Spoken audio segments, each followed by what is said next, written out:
And welcome back to a new video on the Essex Boys case. As always, if you are enjoying the content, please do give the video a thumbs up. And if you're interested in the Essex Boys case, or simply true crime in general, don't forget to hit the subscribe button below. Okay, so this video is going to be solely focused on one of the key points surrounding the alibi for Michael Steele on December the 6th, 1995. And this comes in the simple form of a petrol receipt.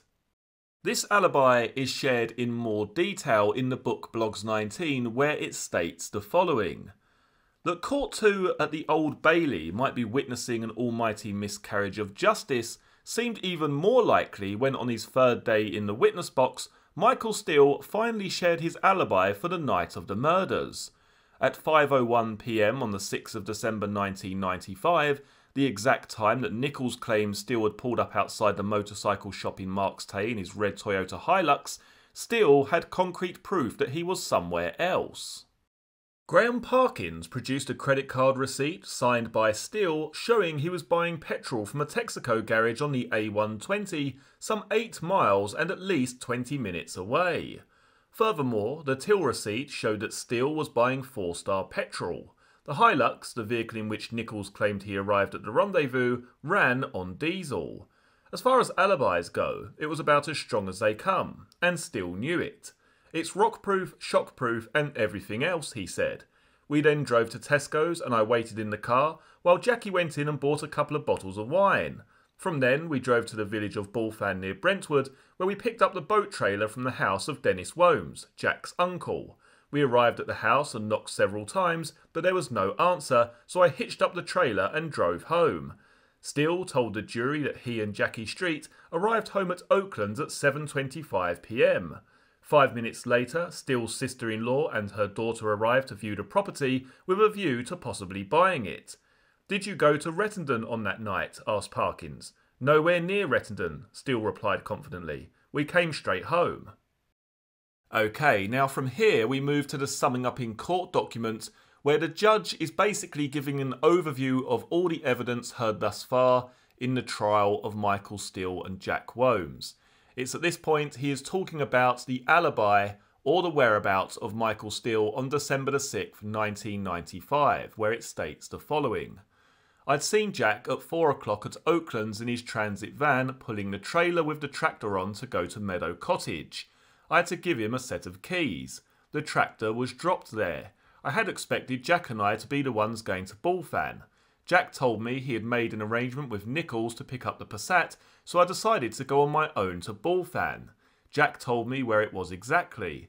Jack was going to do his things, drop the tractor and trailer off and go to Brewer's to talk to a man about a digger. Jackie and I left Oaklands at 4:45, I'm 100% sure about that, in the Renault 21. As to why he used a Renault 21, he said, quote, the Hilux was at Oaklands, but it had trestles and a concrete mixer on it that had to go to Meadow Cottage. He said he travelled through Great Bentley to the Clacton Road, the A113. He stopped to refuel the car. Quote, there is only one garage on that side of the road. It is the Texaco filling station. I put 25 quid's worth of petrol in the vehicle, 4-star. I paid by Visa card and signed with my ordinary signature and was given a copy of the voucher. He is talking now about the receipt, Exhibit 270, and the copy voucher, Exhibit 271. Quote, I'd be entitled to put the petrol through my account and I was given a till receipt. The voucher was left in the office at home on a crocodile clip where receipts are put. Quote, I was arrested on the 13th of May 1996 and I was anxious that those 2 documents were traced. I gave instructions to Chris Bowen to trace them. He hasn't produced to me the actual voucher, but he's produced a copy of the till receipt that I was given on the 6th of December. That is when he produced the actual receipt, Exhibit 270, the copy of the receipt and the audit file copy as it is on the till receipt. There, Exhibit 270, you remember the cutting from the file, and you remember the file was produced with the ends where the copy receipt from the audit file had been cut off. Steele also produced Exhibit 271, which he said was a photocopy of the sales voucher with his signature on it. Okay, I'll just cut in here briefly because I know quite a lot of you listening to this video are going to be thinking to yourselves, well, surely just check the CCTV. Did they go and check the CCTV on the petrol station forecourt? Or the CCTV inside the petrol station? Or the CCTV inside the Tesco supermarket? And it might surprise you that CCTV wasn't that widespread back in 1995. It actually surprised me when I did a bit of research on this topic. But it didn't start to be rolled out in the large number that we see today until the sort of back end of the 90s, early 2000s. So the fact that this petrol station didn't have CCTV isn't really surprising when you look into it, when you do a bit of research, or you talk to people like I have, particularly someone I live with who's worked in retail in various different capacities in various different companies for probably the best part of the last 30 to 40 years. And they told me, no, CCTV just wasn't that common back in the 90s. So hopefully that answers one of your questions. But what about the petrol receipt itself? What exactly does this signify? Now, one of the first things that springs to mind when looking at the petrol receipt alibi is the fact that Michael Steele hasn't kept his part of the original. What I mean by that is that back in the 90s, I think he used to sign a slip. It'd be done on that sort of, what is it, carbonated paper, whatever it's called. And there'd be 3 copies. There'd be a copy for you and, 2 for the cashier or whatever. He hasn't kept his part of the original. So let's look at that from Michael Steele's perspective for one moment. Let's just say you're going to go ahead, you're going to plan this murder. You need an alibi. But you don't just want someone to say, oh yeah, he was with me that night. He was with me cooking sausage rolls or, drinking champagne. You want something a little bit different. You want something on paper. So you decide, okay, I'm going to get someone else to go there, sign my name, and I will keep that original in my office like I do with the rest of my receipts. I'll put it on the crocodile clip, and should the worst come to the worst, and, I need to provide some sort of alibi, it'll be there waiting. The fact that he couldn't lay his hands on that original, to me, is quite telling. Strangely, it makes me think that, okay, if this is actually the truth here, it almost has a little bit of plausibility to the fact that he may not have been involved. Because surely if this was a pre-planned execution, this was something that was pre-planned and you had gone to the trouble of getting someone else to drive a different vehicle, a petrol vehicle, to a location to fill up with petrol, you've told them to take your card and sign your name and pay for it. So obviously whoever's done that for you has done that for a reason, haven't they? Whether that was one of his gophers or even Jackie Street herself. Someone, if it wasn't in fact Michael Steele, has gone there and signed his name with his signature. So who was that? If it was in fact Michael Steele who committed the murders, then who was the person who was involved in trying to cover up for him in some way? Maybe he said he was going somewhere, or maybe he just gave, his card to someone and said, go and fill that car up with petrol, sign my name, etc. It's a little bit odd, isn't it? But if he is in fact innocent, then as I say, the fact that he couldn't lay his hands on the original almost makes it sound, I guess, more genuine.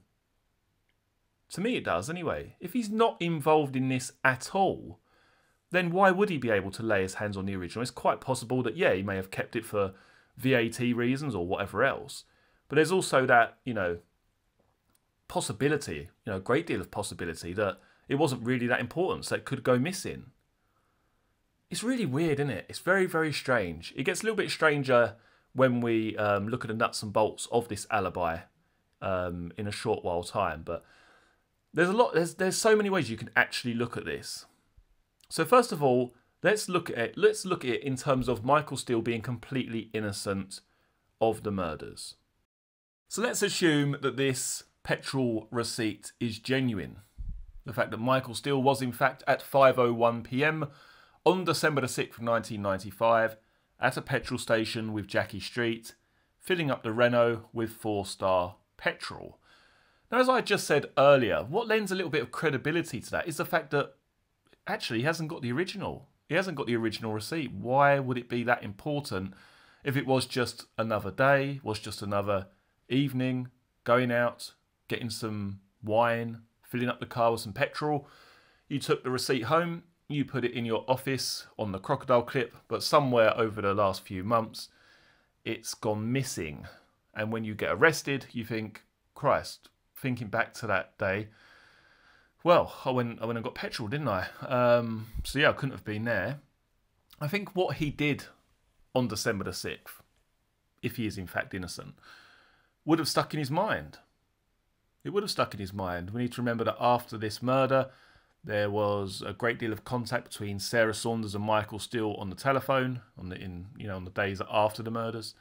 It'll be talking about, where were you? What were you doing? Who were you with? Where were you when you heard of the news?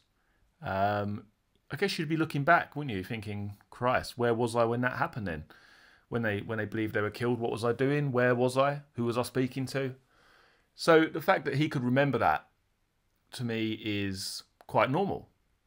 Now, if we look at this from the opposite perspective for one moment, if we take the different view, the opposite view, that Michael Steele is in fact guilty of these murders, along with Jack Womes, it's almost equally bizarre, the fact that he hasn't kept hold of that receipt. Now, we're not talking about someone who's, got a regular full-time job, and it would be a little bit weird to say, oh, by the way, I've got this receipt from December the 6th, here you go.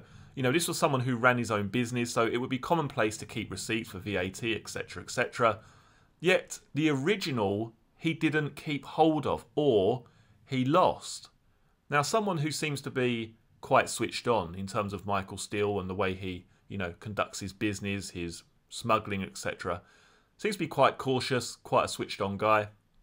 Would he have really just thrown that original away, or have been in a position to have lost such a vital piece of his alibi? And as I say, it's almost equally bizarre, if he is in fact guilty of these murders, that this original receipt has been lost. Now, if Michael Steele did in fact have some hand in these murders, not necessarily the person who pulled the trigger, but maybe he had some involvement in getting Tucker, Tate and Rolfe to the lane that evening, then is there someone else who, wittingly or unwittingly, provided this alibi for Michael Steele? Now, what I mean by that is, could it have been on the afternoon of December the 6th that he said to someone, maybe a gopher or a friend, or even Jackie Street, as I mentioned earlier? Could he have said, take my credit card, take it down to this petrol station, put some petrol in a Renault, knowing in the back of his mind that it would provide him some kind of loose alibi if he were to be questioned about these murders in the future?